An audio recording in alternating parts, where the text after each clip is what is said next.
I've been to the AVRMC Open Day, and so what you will see is basically a snapshot, a spurious snapshot of the Open Day. So not consistent, not everything that was there, just some quick looks. So it was characterized by a couple of things. It was quite busy. It's really good in terms of the number of people coming through. It's characterized by plastic ducks, like this one, which is going to find a home on my layout at home, and conversations, really good conversations. And so this is what I find which is different from, say, other exhibitions which I've been to, is that there are a lot of interesting conversations with people about the layout, about the technology, about modeling, about all sorts of things. And so it's just a great place where people come and they have conversations of a model railway or other nature. And the other thing is great homemade food. So bacon sandwiches, sausage sandwiches, homemade cakes, and all that sort of thing, which is one of the behind the scenes aspects of the show, which I think is underappreciated, but really wouldn't run with a certain group of women that spend hours and hours in preparation and running that on the day. All together, though, contributing to a really good day at the club where the public are invited. So here's that little snapshot I told you about. Here we are down at the Model Railway Club for an open day. Pan round. Yes, thank you. I'm just panning round. Hello.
Junior modelers diorama exercise.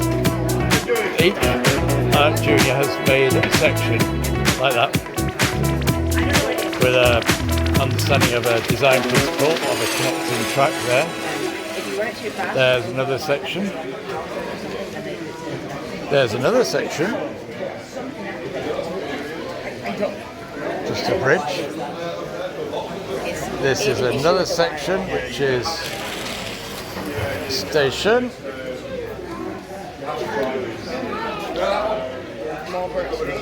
And then that's another section.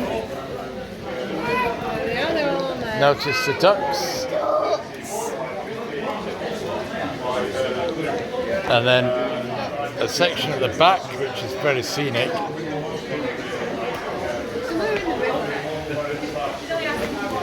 And then there's another one.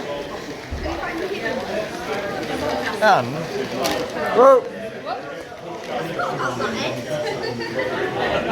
And then the one section that's on the end there. Lovely. That's one extreme to the other with all the hand-built track on this one. Fine scale. Two ways of crossing over. With 2 points, you can effectively go from any road up here to any road over here, or 4 points and a crossover, although this comes as a unit in this Kato engaged set track. And again, you've got straight, curved. So yes, two ways of doing it. First way, second way, and it depends on what you want it to look like and your operation as to which way you choose. This one is fairly obvious. Yeah, he's not there. But the crossover function is less obvious because it's the 2-point one. 1 point is there. The second point is under the footbridge there to take it into one of two tracks down the end. And you've got other bits in the middle which confuse the issue. That one isn't part of the crossover. You might not be able to hear that.